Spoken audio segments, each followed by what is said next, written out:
Hello बच्चों, आज हम आपका साइंस का क्लास 10th का वीडियो नंबर 9 स्टार्ट कर रहे हैं। हमारा चैप्टर नंबर 6 स्टार्ट हो गया था। ये वैसे अपना सेकंड चैप्टर स्टार्ट हो गया। एक चैप्टर मैंने आपको चैप्टर नंबर फर्स्ट करा दिया था, उसके बाद हमने चैप्टर नंबर 6 शुरू किया था, लाइफ प्रोसेस। ठीक है, इसके अंदर हम न्यूट्रिशन के बारे में डिस्कस कर रहे थे। जो फर्स्ट लाइफ प्रोसेस है वो हमारा चल रहा था। आज हम एक्टिविटी करेंगे सबसे पहले, जिसमें हमने पिछले वीडियो के अंदर फ़ोटोसिंथेसिस किया था कि फ़ोटोसिंथेसिस क्या होता है। ग्रीन प्लांट्स क्लोरोफिल और सनलाइट की प्रेजेंस में एयर से कार्बन डाइऑक्साइड और सॉइल से वाटर लेकर क्या बनाते हैं, अपना फूड बनाते हैं। तो जो ये प्रोसेस है वो क्या कहलाता है, फ़ोटोसिंथेसिस। अब फ़ोटोसिंथेसिस के लिए क्या क्या रिक्वायर्ड है, तो फ़ोटोसिंथेसिस के लिए कार्बन रिक्वायर्ड है, कार्बन डाइऑक्साइड रिक्वायर्ड है, वाटर रिक्वायर्ड है, क्लोरोफिल रिक्वायर्ड है और सनलाइट रिक्वायर्ड है। ठीक है, तो सारे क्या हैं, सभी कुछ इंपॉर्टेंट है और इनके बिना फ़ोटोसिंथेसिस पॉसिबल नहीं है। तो जो आज एक्टिविटी हम स्टार्ट करने जा रहे हैं वो एक्टिविटी यही है कि क्लोरोफिल जो है वो एक वाइटल कंपोनेंट है, एसेंशियल कंपोनेंट है। किसके लिए, फॉर फोटोसिंथेसिस। ठीक है, chlorophyll is essential for the photosynthesis. कैसे एसेंशियल है देखते हैं हम। जो है एक्टिविटी है वो करते हैं। क्या करना है, हमें 2 पॉटेड प्लांट लेने हैं सबसे पहले। ठीक है, और पॉटेड प्लांट लेकर क्या करना है, कौन से होने चाहिए, लेकिन वो पॉटेड प्लांट या तो क्रोटोन का होना चाहिए या फिर वो जिसमें वेरीगेटेड लीव्स हों वो यूज़ करना है। तो या तो क्रोटोन होनी चाहिए या फिर मनी प्लांट यूज़ होनी चाहिए, जो कि इक्वली ग्रीन नहीं हो, है ना, जिसके कुछ पार्ट्स जो हैं वो ग्रीन और कुछ पार्ट ना हो, तो उसे हम वेरीगेटेड प्लांट लीफ कहेंगे। वो यूज़ करने हैं हमें 2 पॉटेड प्लांट। उसे हमें क्या करना है कि सबसे पहले हमें उसको डार्क रूम में रख देना है 3-4 डेज़ के लिए। क्यों हम डार्क रूम में रख रहे हैं, मैंने प्रीवियस वीडियो में आपको बताया था कि प्लांट्स में स्टोरिंग फूड स्टार्च होता है। ठीक, अगर फोटोसिंथेसिस नहीं हो रहा है तो प्लांट्स अपने जो स्टोर फूड है, स्टार्च है, उसको यूज़ कर लेंगे जिस एनर्जी के लिए, है ना। तो प्लांट के अंदर जो स्टोर फूड है वो बिल्कुल ख़त्म हो जाएगा। इसके लिए हम उसको कितने डेज़ के लिए डार्क रूम में रख रहे हैं, तो 3-4 डेज़ के लिए हम उसको डार्क रूम में रख रहे हैं। उसके बाद हम उसको कहाँ रखेंगे, तो now we will place the plant in a sunlight about 6 hours. ठीक है, अब हम उन्हें 6 आवर्स के लिए कहाँ पर रख देंगे, सनलाइट में रख देंगे। जब हम सनलाइट में रखेंगे, उससे पहले हम लीफ जो है उसके जो पार्ट जो ग्रीन है और जो नॉन ग्रीन पार्ट है उनको हम क्या कर लेंगे, ड्रॉ कर लेंगे। उसके बाद उस लीफ को हम क्या करेंगे, उसको बॉइलिंग वाटर के अंदर इमर्ज्ड कर देंगे कुछ मिनट्स के लिए। फिर उसके अंदर जो है हम क्या डाल देंगे, अल्कोहल डाल देंगे। अल्कोहल इसलिए डाला जाता है ताकि उसके कलर्स जो हो जाते हैं वो रिमूव हो जाए, इसलिए हम उसको अल्कोहल जो है वो डालते हैं उसके अंदर।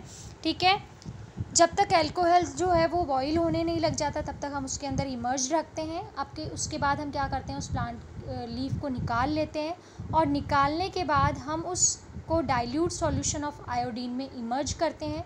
जब हम उसे डाइल्यूट सॉल्यूशन आयोडीन में इमर्ज करते हैं तो हम देखते हैं कि कौन सा पार्ट जो लीफ है उसका ब्लू हो रहा है और कौन सा नहीं हो रहा है। तो जो पार्ट ग्रीन होंगे, है ना, जो पार्ट हमने ग्रीन ड्रॉ करे थे वो पार्ट ही केवल आयोडीन से टेस्ट देंगे। आयोडीन स्टार्च की प्रेजेंस को टेस्ट करता है। ठीक है, अगर स्टार्च प्रेजेंट है लीफ के अंदर तो वो क्या करेगा, उसको ब्लू कलर में चेंज कर देगा। इसलिए हम क्या यूज़ कर रहे हैं, आयोडीन कर रहे हैं स्टार्च टेस्ट के लिए। तो स्टार्च ओनली कहाँ बनेगा, जो ग्रीन पार्ट्स हैं उनमें फोटोसिंथेसिस से स्टार्च बनेगा। तो फोटोसिंथेसिस के लिए क्लोरोफिल बहुत मस्ट है। और जिन पार्ट में क्लोरोफिल नहीं है वो पार्ट्स जो हैं वो क्या नहीं शो करेंगे, जिन पार्ट्स में क्लोरोफिल एब्सेंट है वो पार्ट्स जो हैं वो फोटोसिंथेसिस शो नहीं करेंगे। क्लियर हो गया। तो हमारा कंक्लूजन ने क्या है कि only that area which have the chlorophyll shows the colour change because of starch. ठीक है, किसके कारण, स्टार्च के कारण। आई होप आपको ये एक्टिविटी समझ में आ गई होगी। मैं आपको डायग्राम और दिखाती हूँ ताकि आपको और क्लियर हो जाएगा। ये देखिए लीफ को, ये लीफ थी क्रोटोन की, इसमें देखो ये ग्रीन एरियाज़ हैं, केवल ये ही एरिया स्टार्च का फॉर्मेशन करेंगे क्योंकि यहाँ क्लोरोफिल है। रेस्टिंग पार्ट में क्लोरोफिल एब्सेंट है तो वहाँ पर स्टार्च का फॉर्मेशन नहीं होगा। और ब्लू कलर आपको दिखाई दे रहा है जब हमने इसको आयोडीन से ट्रीट करा। ठीक है, जब हमने इसको आयोडीन में इमर्ज करा तो ब्लू कलर शो कर रहा है। कौन से पार्ट शो कर रहे हैं? ओनली जो ग्रीन प्लांट्स है, ग्रीन पार्ट्स है लीफ के, ओनली वो ही शो कर रहे हैं। मीन्स क्लोरोफिल जो है वो मस्ट है फॉर फोटोसिंथेसिस, ठीक है, क्योंकि हमने पढ़ लिया है कि जो क्लोरोफिल है उसमें ही की एक कैपेसिटी होती है कि वो सन की लाइट एनर्जी को ट्रैप करके किस में चेंज कर देता है? केमिकल एनर्जी में चेंज कर देता है। सो फोटोसिंथेसिस के लिए क्लोरोफिल बहुत मस्ट है, ठीक है। अब देखिए कि प्लांट्स को फोटोसिंथेसिस के लिए और क्या चाहिए होता है? Carbon dioxide. और कार्बन डाइऑक्साइड प्लांट्स लेते किस लिए हैं? Carbon dioxide is another essential component for the photosynthesis, but plants उसको लेते कहाँ किससे हैं? तो प्लांट्स उसके लिए लीव्स जो होती हैं उन पर कुछ पोर्स प्रेजेंट होते हैं जिन्हें अपन क्या कह देते हैं? स्टोमेटा। क्या कह देते हैं जिन पोर्स को? अपन स्टोमेटा कह देते हैं। इन स्टोमेटा, ये टाइनी पोर्स होते हैं लीफ की सरफेस पर। इन टिनी पोर्स के थ्रू क्या करते हैं? प्लांट्स जो होते हैं वो एब्जॉर्ब करते हैं, गैशियस एक्सचेंज उनकी वजह से होता है, तो प्लांट्स कार्बन डाइऑक्साइड उसके थ्रू ले लेते हैं, ठीक है। तो गैशियस एक्सचेंज में ये जो पोर्स होते हैं इनका इंपॉर्टेंट रोल होता है। इसके अलावा ये ट्रांसपिरेशन भी करते हैं। ट्रांसपिरेशन मतलब कि जब आप प्लांट को सनलाइट में रखेंगे तो उससे water in a water vapour क्या हो जाता है? रिलीज़ हो जाता है। तो ट्रांसपिरेशन में भी इन पोर्स का बहुत इंपॉर्टेंट रोल होता है। अब ये जो पोर्स होते हैं ये कुछ किडनी शेप, जो ये स्टोमेटा होते हैं ये कुछ किडनी शेप्ड सेल से कवर्ड होते हैं। उन किडनी शेप्ड सेल को अपन क्या कह देते हैं? Guard cells. कौन सी सेल्स? Guard cells. अब कब स्टोमेटा ओपन होगा, कब क्लोज होगा, ये किस पर डिपेंड करता है? इसके जो स्टोमेटा है उसकी सराउंडिंग गार्ड सेल पर डिपेंड करता है। तो ओपनिंग एंड क्लोजिंग जो होती हैं वो किस पर डिपेंड करती हैं? गार्ड सेल पर डिपेंड करती हैं, ठीक। अब जब गार्ड सेल स्वेल होती हैं, जब वो वाटर उनके अंदर प्रेजेंट होता है तो वो स्वेल फॉर्म में होती हैं। जब वो स्वेल होती हैं तो क्या होते हैं? जो स्टोमेटा है वो ओपन होता है, और जब वाटर लूज़ हो जाता है उनसे, मैंने बताया था ट्रांसपिरेशन में वाटर जो है इवेपोरेट हो जाता है, तो जब वाटर लॉस हो जाता है उनसे तो वो श्रिंक हो जाती हैं, और जब वो श्रिंक हो जाती हैं तो स्टोमेटा क्या हो जाते हैं? क्लोज हो जाते हैं। हम अगेन रिपीटिंग, जब स्टोमेटा स्वेल होते हैं तो गार्ड सेल स्वेल होती है तो स्टोमेटा ओपन होते हैं, और जब गार्ड सेल श्रिंक होती है तो स्टोमेटा क्लोज होते हैं, ठीक। तो स्टोमेटा के क्लोजिंग और ओपनिंग के लिए कौन रिस्पॉन्सिबल है? गार्ड सेल्स, ठीक है। कौन रिस्पॉन्सिबल है? Guard cells. देखिए ये गार्ड सेल्स हैं, किडनी शेप सेल्स मैंने आपको बताई है, ये गार्ड सेल्स हैं, दिख रही हैं आपको। ये क्या है? स्टोमेटल पोर है। जब ये गार्ड सेल कैसी हैं? स्वेल फॉर्म में है ना। ये गार्ड सेल कैसी हैं? स्वेल फॉर्म में है। तो पोर कैसा है? ओपन है। ये गार्ड सेल श्रिंक है, तो जो स्टोमेटा है वो क्या हो गया? क्लोज हो गया। क्या हो गया? क्लोज हो गया। तो ओपनिंग और क्लोजिंग किस पर डिपेंड कर रही है? गार्ड सेल पर। जब ये क्या होंगी? स्वेल होंगी तो क्या होंगे? Stomata open. जब ये क्या होंगी? श्रिंक, तो स्टोमेटा क्या हो जाएंगे? क्लोज हो जाएंगे। समझ आया? अब हम नेक्स्ट एक्टिविटी करते हैं एक और, कि जो फोटोसिंथेसिस है उसके लिए कार्बन डाइऑक्साइड भी बहुत ज़्यादा असेंशियल है ना। तो हम पढ़ भी चुके हैं अभी पिछले उसमें, कार्बन डाइऑक्साइड से फोटोसिंथेसिस होता है, तो कार्बन डाइऑक्साइड भी बहुत इंपॉर्टेंट है। ये भी हम एक एक्टिविटी करते हैं। इसके लिए भी हम क्या करते हैं? पॉटेड प्लांट लेते हैं, और पॉटेड प्लांट जो होते हैं उसको भी हम कहाँ रख देते हैं? डार्क रूम में रख देते हैं 3 डेज़ के लिए, जिससे कि क्या हो जाए कि जो स्टोर फूड है वो ख़त्म हो जाए उसके अंदर से। अब हम क्या करते हैं? हम 2 प्लांट्स जो होते हैं उनको सेपरेटली उनके को किस पर रख देते हैं? ग्लास प्लेट पर रख देते हैं, और ग्लास प्लेट पर रखने के बाद एक प्लांट के पास में वॉच ग्लास के अंदर क्या रख देते हैं? Potassium hydroxide. क्या बोला मैंने?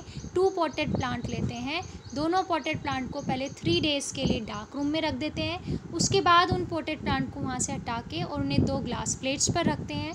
ग्लास प्लेट्स पर रखने के बाद एक प्लांट में, 2 में से एक के पास में क्या करते हैं? वॉच ग्लास के अंदर पोटेशियम हाइड्रोक्साइड लेते हैं। पोटेशियम हाइड्रोक्साइड इसलिए लिया जाता है क्योंकि ये कार्बन डाइऑक्साइड को एब्जॉर्ब कर देता है। अब इन दोनों प्लांट्स को सेपरेटली क्या करते हैं? बेल जार से कवर कर देते हैं।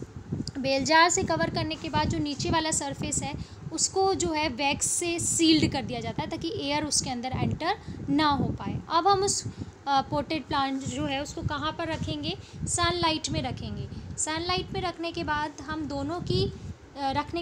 दोनों की लीव्स को प्लग करके चेक करेंगे कि किस में फोटोसिंथेसिस का प्रोसेस हुआ है, किस में स्टार्च का फॉर्मेशन हुआ है। आयोडीन टेस्ट से हम चेक करेंगे।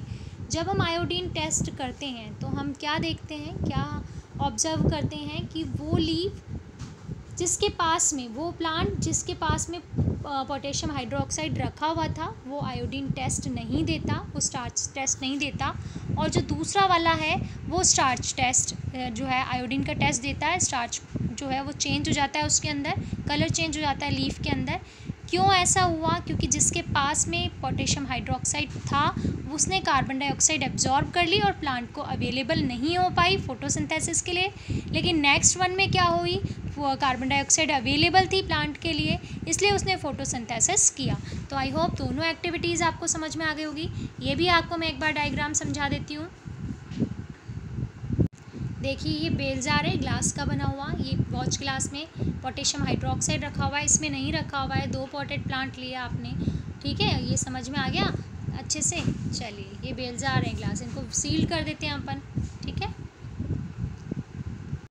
नेक्स्ट एसेंशियल कंपोनेंट क्या होता है प्लांट्स के लिए? नेक्स्ट एसेंशियल कंपोनेंट प्लांट्स के लिए क्या होता है? वाटर होता है। वाटर जो प्लांट्स होते हैं, टेरेस्ट्रियल प्लांट्स होते हैं, वो वाटर रूट्स के थ्रू एब्जॉर्ब करते हैं सॉइल से, और सॉइल के अंदर इसके अलावा अदर मिनरल्स भी होते हैं, उन्हें भी अलॉन्ग विद वाटर एब्जॉर्ब कर लिया जाता है रूट के थ्रू, ठीक है। जैसे नाइट्रोजन है, फॉस्फोरस है, ठीक है, मैग्नीशियम है, आयरन है, इनको भी एब्जॉर्ब कर लिया जाता है। नाइट्रोजन बहुत असेंशियल होती है प्लांट्स के लिए।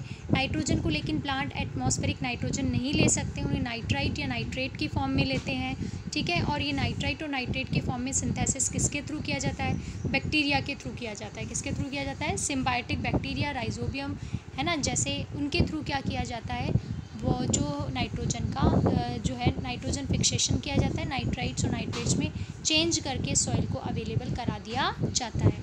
अब हम बात करते हैं हेट्रोट्रॉफिक न्यूट्रिशन की। हेट्रोट्रॉफिक न्यूट्रिशन के टाइप्स मैंने आपको प्रीवियस वीडियो में समझा दिए थे।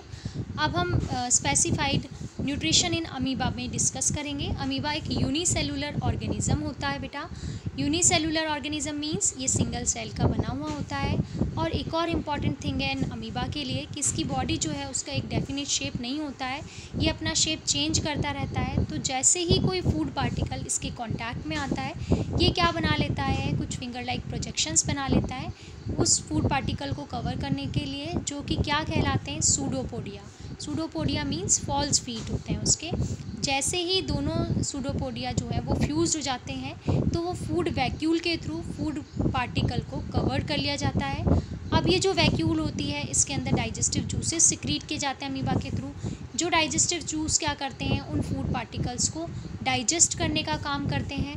और डाइजेशन होने के बाद जो